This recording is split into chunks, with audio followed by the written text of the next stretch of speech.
Welcome to Back Talk. My name is Elizabeth Federmesser, and today my guest is Anastasia Kubrak.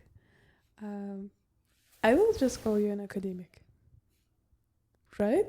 Academic. Academic. Is that what you want to call it? Yeah. Is it not like it's the wrong thing? Academic? Academic. Maybe it's Russian. No? But I think maybe you mean like a scholar, but yes, academic, you could say that. But I'm not sure if I would say that about myself. Okay, but then you say it. But for me, this is like a super smart person who writes and researches and is actively involved in learning and documenting. So that is the academic. Yeah, well, you could say that. It's a nice definition. No, but I don't think, I mean, it's not a derogative term. No. Right, no. It depends what you think about it, but it depends where you are in your PhD, but I think... I mean, we just was talking off mic about what I think about academia, but I don't think it's a derogative term for sure. I think it's definitely just more the temperature currently, that most of the things are just like constantly retold and reshuffled without much added extra substance on every step of the iteration, which makes me a bit like, okay, what's next? But I think it's more the attitude and the situation, and it's actually, I think, a bit more of the things that you are talking about in your research on wellness, lithium, and many other things, which we're going to talk about a bit later. But first, we start with the TSA of your bag. So, you consent? Yes, I consent. I completely forgot about it, by the way. I'm really there is nothing planted in there. I think this is the least planned TSA of the bag, because you really just were like, okay, I forgot, but a napkin. Okay, a hairbrush. Okay. I mean, it's an important part of getting to know you before we go into the depths of academia. And it's entirely unscripted. I love it. Unscripted, yes. AirPods. Actually, yeah, beautiful. Whoa, what's that? Yeah, it's like an adapter for your conference presentations. Wow. Yeah. There you Very go. academic. There you go. A tampon. Right. Alcohol pre-pad. Wow. Oh, I have the same sunscreen. It's really nice. Yeah, isn't it? I learned about it from Instagram Reels. Of course. Okay. Nice. Well, I learned about it from probably also Instagram Reels. Oh, my mom. I don't know. Smint. Yeah. So you can breathe on people. You can breathe on people safely. Yeah. I really like the shape. The shape is good, no? That's a really it hasn't cool design. changed. Also, like ever. Like only one mint inside of this. Imagine there were rails, and this is the trolley that goes outside. Yeah. And then brings you one mint. Wow, from smooth. The mountain. That's a smooth way to transition from mint to the mine. I love it. Oh yeah, that was a cool transition over there, right?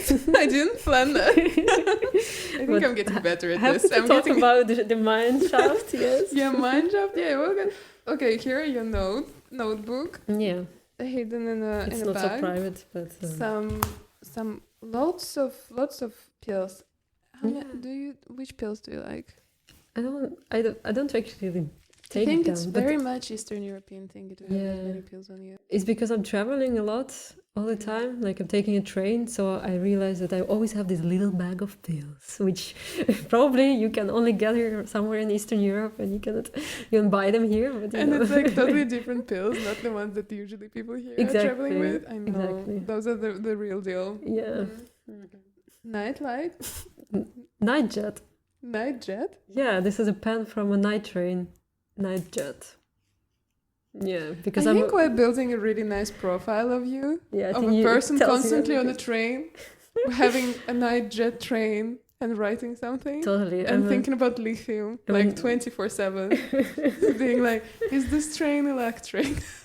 Indeed. I'm like a night jet setter, Night jet setter. Always in a night jet. And you have a bag.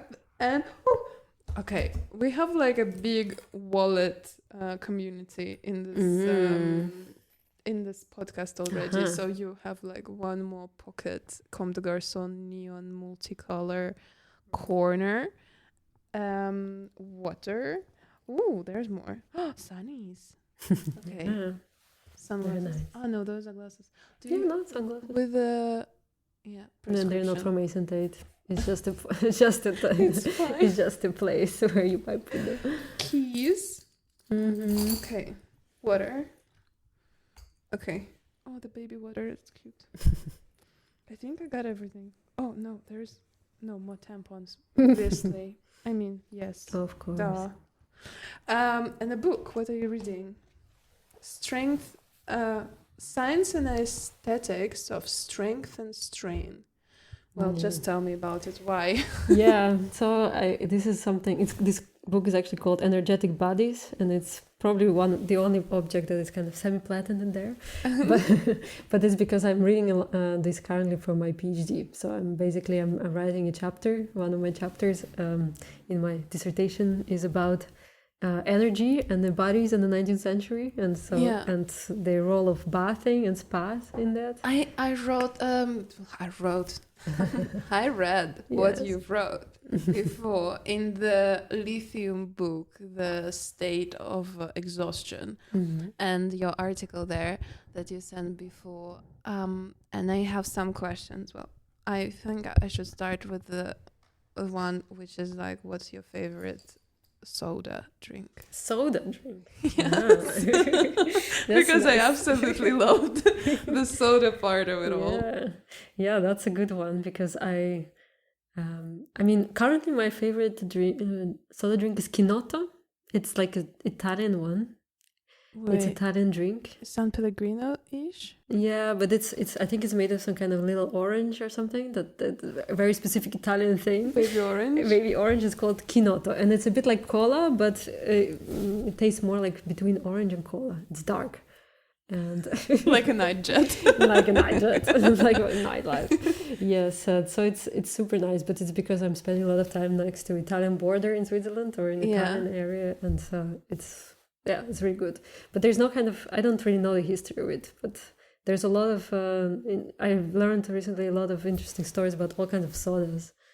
Yeah, but I was actually very curious about that part because I was like, okay, so most of the sodas, as it looks like, they've all started as either medicine or a fake drug, and then they had this drug component reduced or extracted like out of the recipe, but they're still very much addictive and very much connected with this whole idea of like like feeling better or like a celebration is coming. And I have a feeling that this like bubbly drink perception is very much like bubbles. There is something about the through line from champagne and Marie Antoinette glasses to 7-Up that you're writing about being like the first lithium soda, which I was like, wow, I love 7-Up actually, by the way. Yeah, when I was a kid. Also, I have no idea what's the difference between 7-Up and Sprite. Those were pretty much the same. That's actually a good question. And I think Mountain Dew is also there. This is a special category. Oh, really? Well, because of the color. I don't know actually what's in there, but for me, it's because of Lana del Ray. Yeah. This is all I know about Mountain Dew is like Lana del Ray. And I mean, obviously Coca-Cola, that I'm absolutely addicted to the zero one. But there were periods of my life where I realized that I couldn't spend a day without having a tiny little cola. Yeah. And I remember the time when they started doing the first like 0.2 liter tiny cans. Oh yes. That were like a bit smaller than a normal one, and they were like a perfect size. They were like satiate my every desire and not feel like burpy afterwards. Yeah, they were perfect, right? Yeah. Yeah, and there was all cola vanilla as well. I remember it was a big thing. Know the taste. I'm not really into it. Not anymore, but as a kid, I really liked it. I have a friend who was into mint cigarettes and cherry Coke. Oh yeah. What a That's combo. like, it's a crazy combo. Yeah.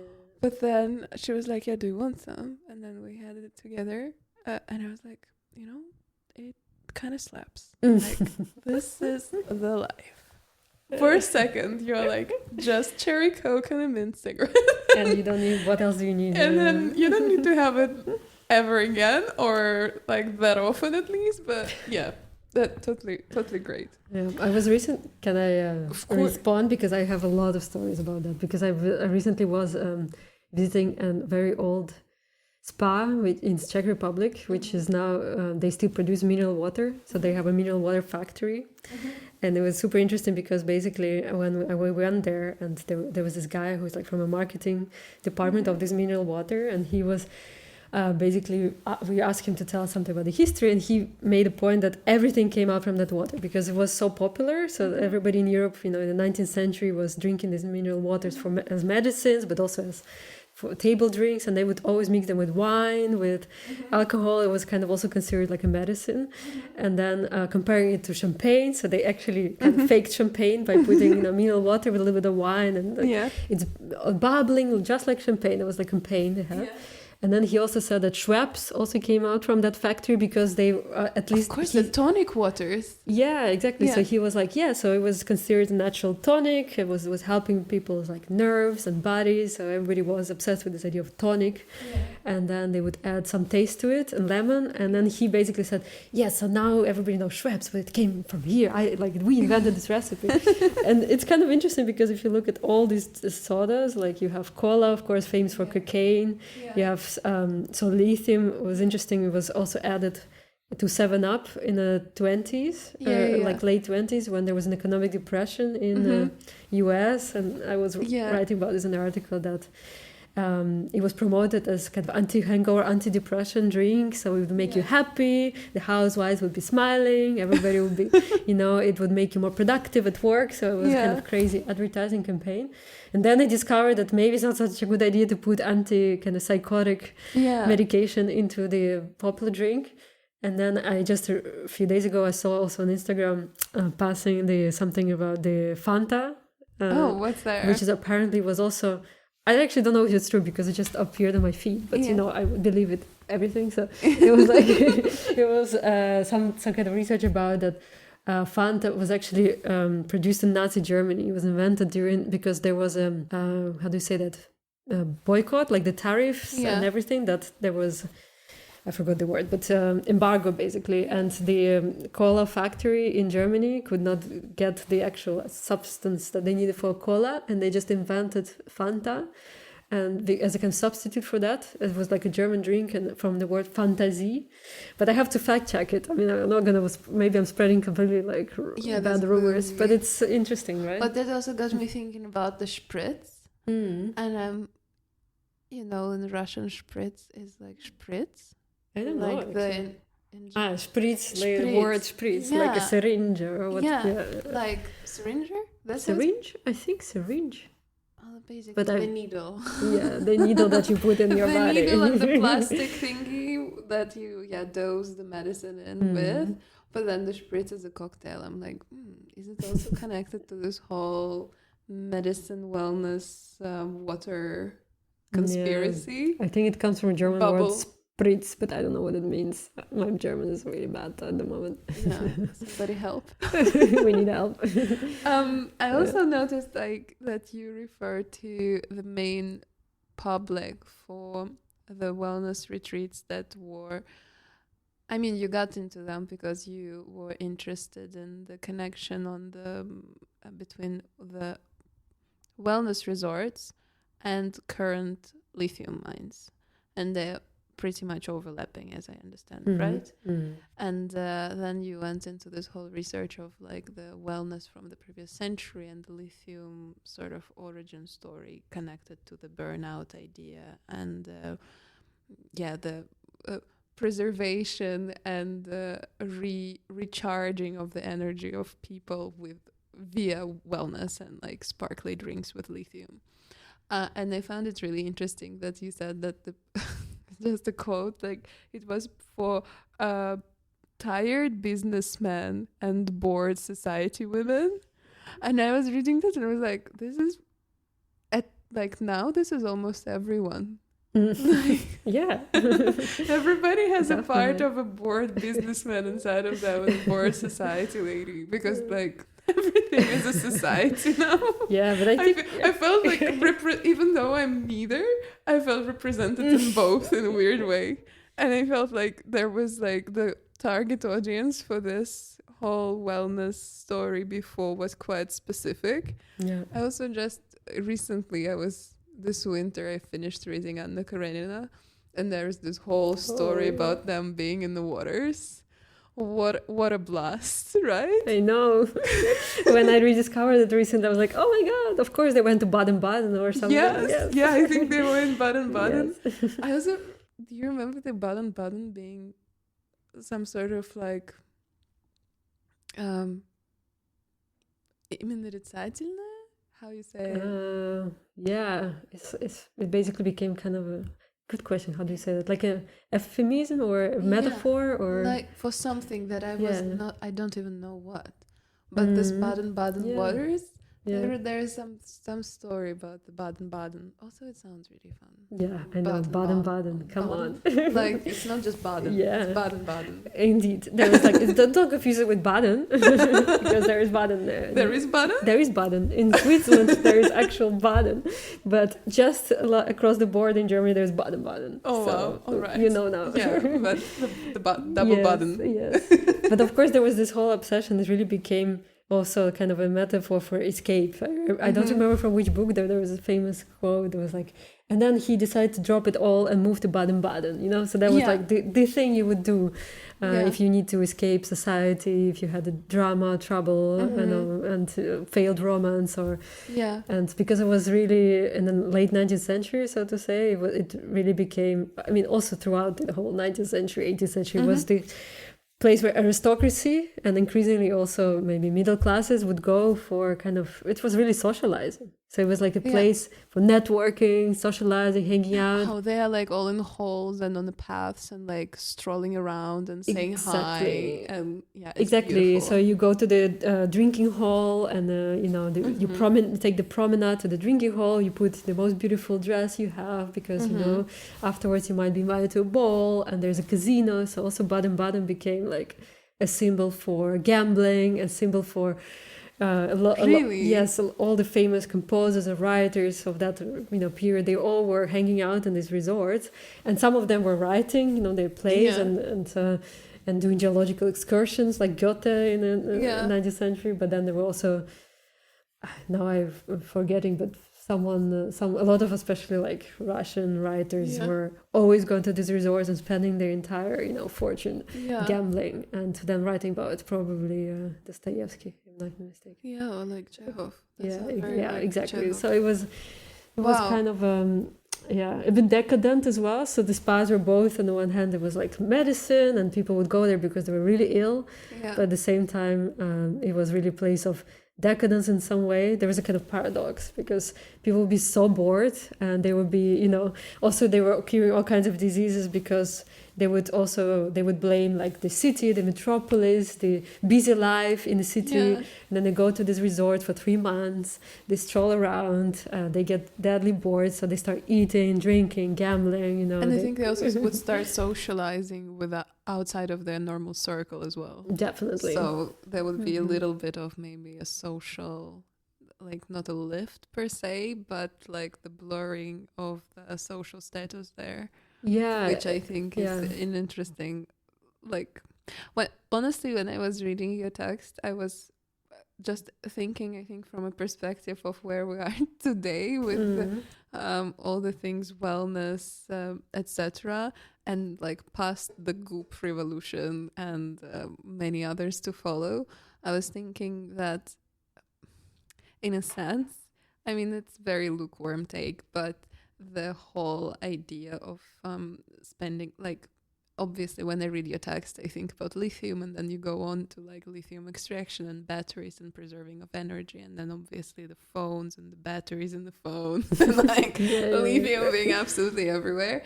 But there is also, I think, integral part of the phone now, it's both work and relaxation place, and both blurs up, but like the opportunities to blur the social lines as well are there, and this like the like the swap between the gambling and wellness and work is as like seamless as in Baden-Baden. Like you're socializing, gambling, wellness, relaxation, and I don't know, whatever you want is like also in this one sort of ecosystem, which is also connected to lithium. And I was like, whoa. In a sense, I was like, yeah, it's funny how this component just perseveres to create this odd scenarios in life. We all carry Baden-Baden in our pockets. Yeah, like it's a little bit of a Baden-Baden pocket, yes. But maybe, I mean... Yeah, no, but you're right, because it's a kind of course, if like different moments in the history of the spa, there were different classes also involved. So, you know, you could say if you, I don't know, look more earlier in history, like from Middle Ages and Renaissance. So it was really a place for aristocracy, because they were the only ones who could afford to go somewhere for 3 months and sit there. And, you know, that's why all these fancy hotels were built, especially for them. And then in the 19th century, there was this kind of transition when the railways were built, there was industrialization, there was a lot of mobility. So suddenly all the bourgeois and middle classes, they were kind of, yes, we can also go there. We can also have all of that. And we can also act and dress and, you know, live in similar hotels. And the spa became some kind of catalyst of that. So, you know, the culture. And then, but then... I was also having a question for you. Yeah. With like dress and also be there.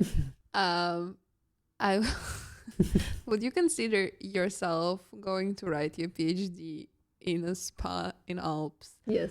Like a method acting or like a LARP? Or yes, definitely. I have not framed my method as a LARP yet, but it's a good one. Because but I think it's also very much connected to this idea of like neoliberalism attack and the lithium. Very much a LARP. Totally. Yeah, so for the listeners of the podcast, one thing you should know about me, that I live above the spa at the moment. It's not forever, but I'm since I started working on writing my PhD, I realized the only way to write about it is to move away from the city. Just like in the 19th century, you had to escape the neurasthenia of the metropolis, the strain on the nerves.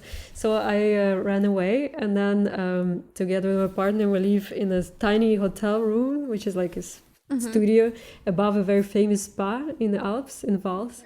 And it's very interesting, because basically this place also used to be once a kind of a very cool, very social, very communal bath. So like the spa was built in the 90s, and with the idea that it was owned by the municipality by this very famous architect, Peter Zumthor. So it also became super famous. 1890s. 90s, yeah. No, it was built 1990s, so it was quite recent. But the place was famous for the waters already for a long time, like since 19th century indeed. So there was a moment where they built a spa in the 90s, and then it was a communal bath. But then after some years, it became so famous, and it became kind of a center place for architects. They all go there because they admire the work of Zumthor. And then it was sold to an investor, and which is kind of a very private investor. And I think he lives now in Dubai or something. And it became really like super shishi, super expensive, super kitsch. You know, I mean, the spa itself is still beautiful, but everything around it is extremely like, whoa. Exactly like this problem with wellness, that everything is extremely commodified and totally cringe. Yeah. Speaking of it is really, really hard to find like the commodification of the sublime experience of wellness totally makes it very not so much sublime anymore. Wait. What did I want to ask you? As a method, if it's a method. Yeah. But I mean, I think it's just a beautiful idea. I'm also like in awe of how it's possible to organize such a PhD that you live in a spa. But maybe I'm glorifying it also. I don't know. Yeah, there's a little bit of this because, of course, I'm Sounds I'm great. entirely romanticizing myself. So I'm kind of LARPing the romantic idea I am obsessed with of the spa guest, right? Yeah. Who goes for 3 months in the spa season and rides every day and goes to the bath and drinks the water.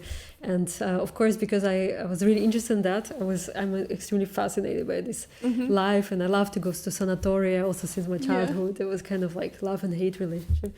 And I love those are love and hate relationships, the most boring place, but like Exactly. the best memories all the time. Exactly. So when you're there as a teenager, you hate it, but then you're like, oh, what a life, sanatorium. 5 days with my grandparents doing nothing. Exactly. Beautiful. What could go wrong? Yeah. And then so that's, you could definitely say, it's a kind of a method of maybe not embodiment, but I really just I want to live this life, and also making fun a little bit of it, because of course, you cannot really live like this. It's really hard to live in the mountains and keep working, and in the cities, and telling everybody I live in the Alps, and they were like, sure girl, good luck. What you do. Yeah. But then another thing maybe interesting to mention is that I was because I was doing research through archival research about the history, but also of lithium, and also more kind of field work, a little bit ethnographic research, so also interviews and visits and collaborations with people who live around these sites of lithium extraction. And I, over the years, I started to participate in a lot of workshops or organize events where we would bath together with people. So it became kind of a thing that we would organize with different collaborators, this kind of collective bathing sessions where like researchers, academics, but also activists, and also like just common like local people who don't have anything to do with this project, they would all gather and swim together and gossip about Elon Musk and politics and talk about yuck. I mean, don't yuck my yum.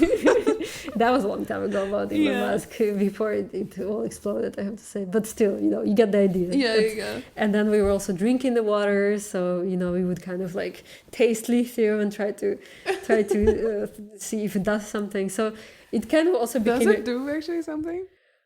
Well, you have to take a lot of it, I think. You should lick a lot the of battery. Water. I mean, a lot of water. Yeah, so you have to eat the entire battery, and maybe that's something. But that's how you die, no? Yes, you can, because if you kind of zoom out a bit, so the lithium can be very toxic. So as a medication, real medication, it can only be taken under supervision for bipolar disorder, and the problem with it is that its threshold is so that's basically slim. Yeah, it's slim, so it can become very toxic and very, very harmful for you if you don't monitor the blood levels so. But of course, to reach that levels by drinking water or taking tiny micro supplements of, I don't know, licking stone is super hard, because it's such a small amount. But it is believed, and there are studies that show that if you drink, there's more lithium in the water, then there's less depression and less even suicide in society. Yeah, you mentioned that, but that's just like, what? Yeah, I know. So there's a lot of studies, it's kind of scientific studies that show that there is a correlation. Of course, you can wonder. But correlation is not causation. Yeah, that's a cool phrase. I know. Yeah, that's a good one. You could be an academic. I know, that's a LARP. I'm basically LARPing as an academic. It's just that my topic is cringe. I love it though. Yeah, I could. Shape it up, give it a form, divide in chapters. Yes, well, it can be easy to be cringe when you're an academic. I can tell you that. So let's not go there. So if you look at the studies, you can find a lot of kind of correlations, and there is a proof, because of course it is effective for the mania, depression, and also kind of mood stabilization. So it is an effective thing. So if there's a micro level of it, there is a correlation. But there were kind of wild studies that were commissioned a long time ago, like 20 years ago, to see, even with a question, like what would happen if it would be added to the water artificially? So would it actually... When the crisis in Greece, 2008, exactly. Did they really add it then? No, they didn't add it, but there was a kind of study They were where this considering. question was asked, like, what would it be, the implications of such a act if you would add lithium to the water, and would it kind of pacify or make the populations happier in times of crisis? And that's why I'm kind of obsessed with lithium, because it always attached to this idea that yes, you can, if there's economic crisis, be that depression, 19th century industrialization and kind of fatigue, be that contemporary burnout, there's always something that lithium can do, apparently. Yes. Wow. When did they discover it?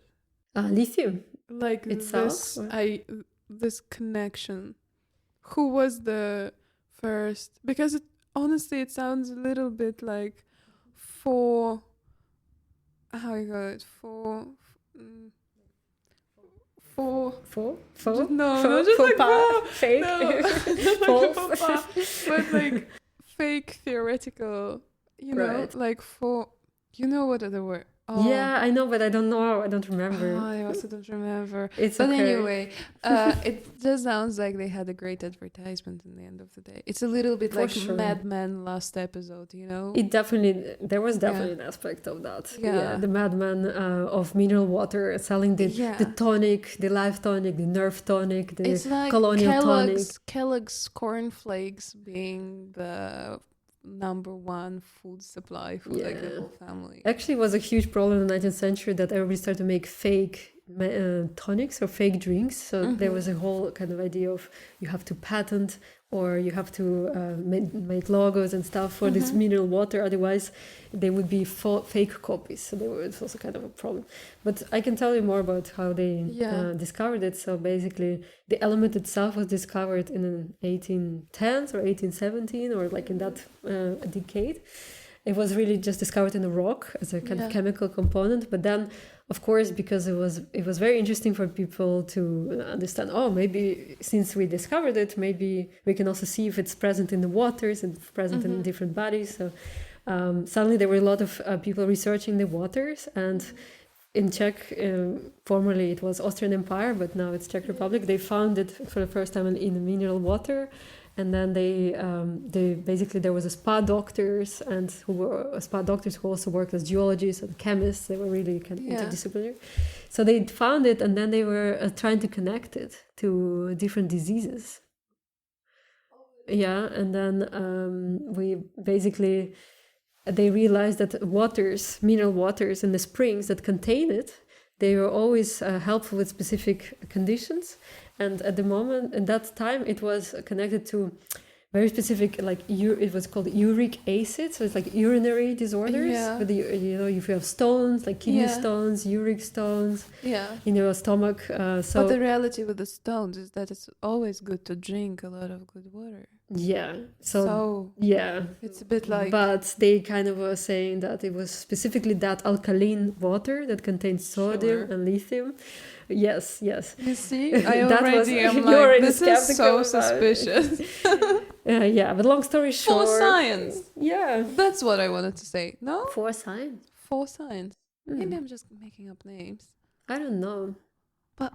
honestly. Okay, so they were just like, this one is perfect for this. Yes, and then they started trying doing different experiments, because they also realized they were thinking that all these issues with stones and with the uric acid, the specific 19th century obsession with these particular conditions, that was also connected to the mental health. So they were... This reminds me of the Fitzgerald book, The Tender is the Night.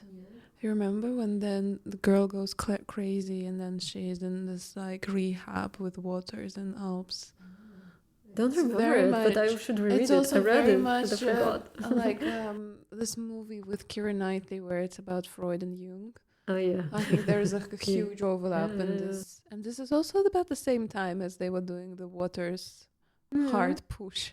On marketing. Yes. Marketing department was working hard. They were working really hard, and also so in the very late 19th century they started to do experiments for using lithium as an antidepressant and injecting into people's bladders or trying it on different experiments, but it was really effective. So they found there were some studies that a couple of Western European scientists, of course, found something about it, and then it became super popular. So in at the turn of the century, around that time, exactly, like oil. Freud was appearing, and everybody was obsessed with lithium. So then in the US, for instance, there were a lot of spas that were literally called lithium spa, crystal lithium, lithium springs. In Europe, they were making posters where they would put lithium as the main component of the water, and really say like, yes, this is the most lithiated water in Europe. And of course, all the waters were the most lithiated, and so it became like a major kind of campaign, half scam, half real. Yeah. And of course, it's very hard to say. In some ways that, yes, we know the lithium is in that water, but today, for instance, it's considered safe to drink, and it's not advertised as a kind of, mental health medication. Yeah. So it was really a marketing exercise. Does it taste different? It's very salty, but I think it's also there's a lot of other elements like sodium that also taste salty, but usually the waters that have lithium there, because it's lithium salt. Yeah.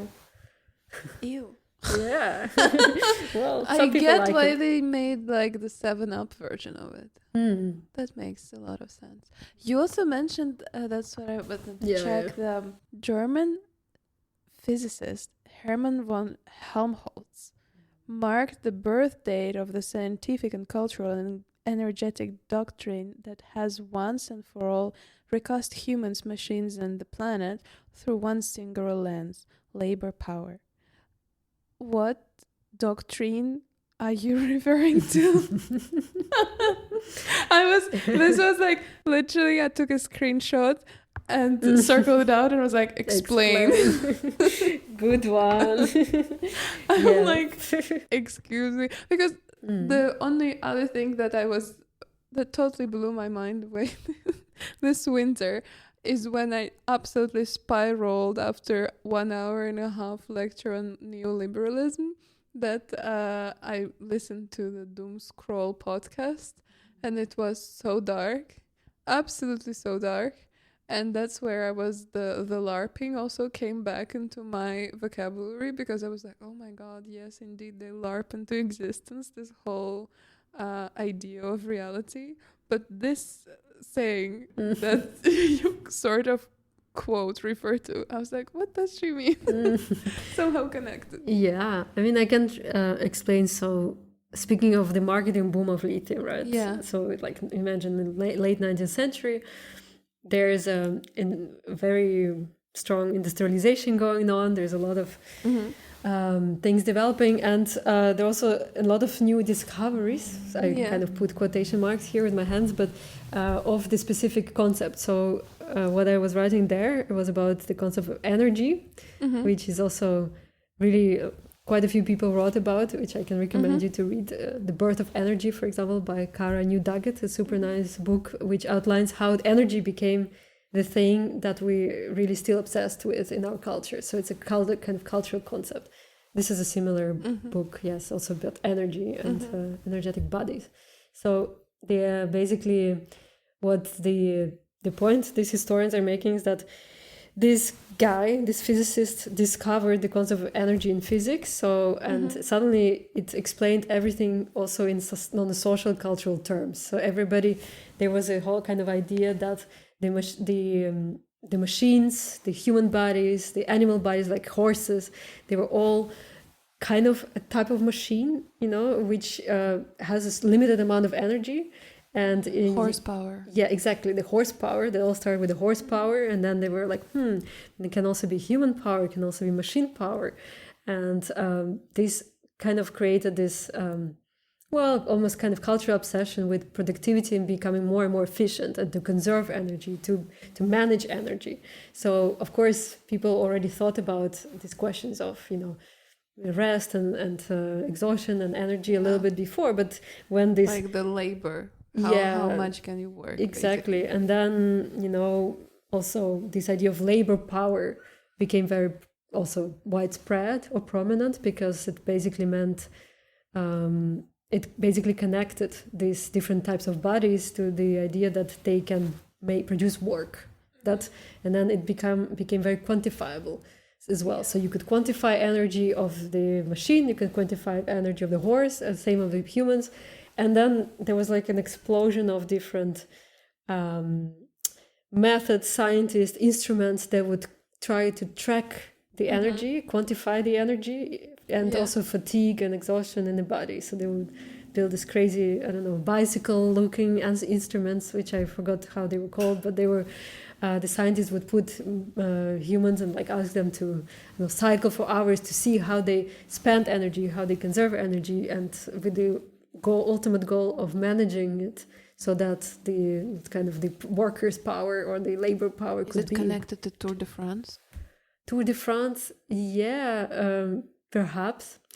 I don't know, but actually in this book there's an essay about bicycles and energetic bodies. I can maybe that we sounds can look into it. like because it's like the science of preserving the energy for like the absolutely absurd periods of time, biking and cycling, and like no purpose. Yes. Yeah. I think some of the earliest bikes, indeed, I should look up the author of this essay, but the early bikes were, they didn't even have some brakes. So some of the people who earliest cyclists, they were really trying to push the boundary and didn't put any brakes. It was entirely, about kind of exceeding the limits of the energetic limits as well of the body.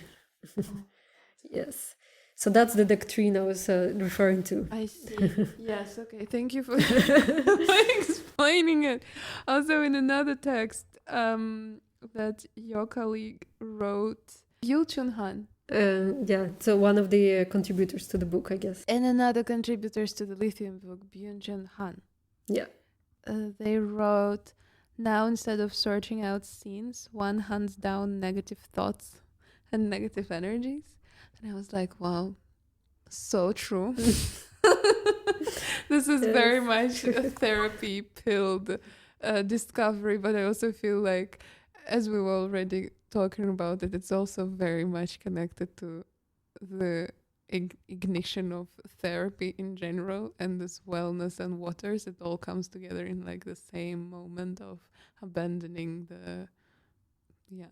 God is dead. Here comes the water with lithium. So this was all like a bit of a doomsday situation. Yes. Wow.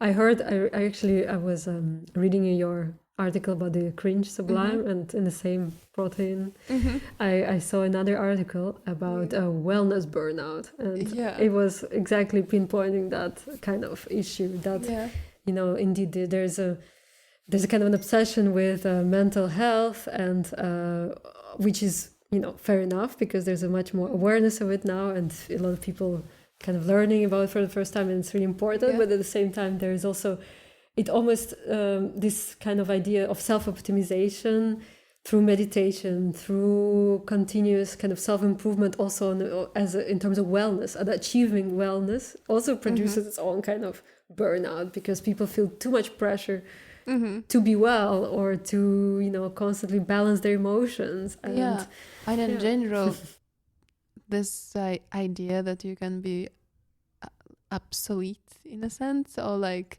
absolved, right? It's called absolved of sins, but also absolved of negative thoughts and of any wrongdoing at a certain point if you follow the wellness path. That's, I think, the most absurd. I think this is also why Gwyneth Paltrow is so popular with her like one cigarette a week, because she actually she manifests the reality of it, that you should have your Coca-Cola with sugar and a cigarette and a burger. Otherwise you're gonna go nuts. That's the best therapy advice, I think. Gwyneth Paltrow can give us.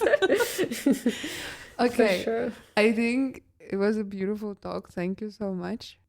It's already ending. Oh my god, there's so many things I want to say. You can add if you want. If you have more thoughts, please. But we already have like 45 minutes. Well, maybe I just say one thing I thought about the spa, that I thought about cringe and sublime. That's a kind of a theme. So one thought I had is that if you look at the 19th century or even before, the spa was really sublime in a sense because it was so connected to, nature and connection with the elements and actual medical healing and restoration, and it became so cringe over the time, and especially now in our kind of wellness burnout obsession. So I guess my interest would be to ask, like, how can we reclaim that cringe or sublimeness in that cringe? So what could be the future for the wellness, the contemporary spa, which would be not only about kind of individual pseudo healing,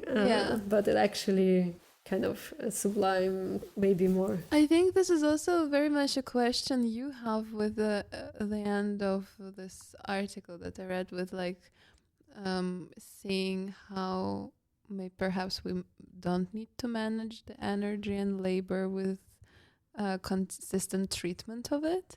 Just if every time we're in crisis of energy lacking, we come up with a lithium solution to fix it, wellness sort of became the handle, like the tool to expand on this, then I think the sublime part was just not thinking about energy at all. Yeah, having one cigarette a week. Yeah, exactly. Like having 1 cigarette to 10 cigarettes. It's also like how people who live the longest usually like, I have a cigar every day. Right. So, being concerned with optimization, this is really not sublime. No, and it's not even necessarily, I don't even think it's cringe, it's just sad. It's just really, really sad. And I don't think we can, it's not gonna end well. This is how I also got so sucked into this horrible neoliberalism thing. I was like, no, forgive and forget. Just never again. I'm not gonna listen to anything about this anymore. And I was like successfully abandoning the news sources, which were continuously getting like more and more disproportionately hilarious lately. But have a Coca-Cola. That's the best. We should go have a drink, I think we should do that. Let's go. Yes. Okay. Bye.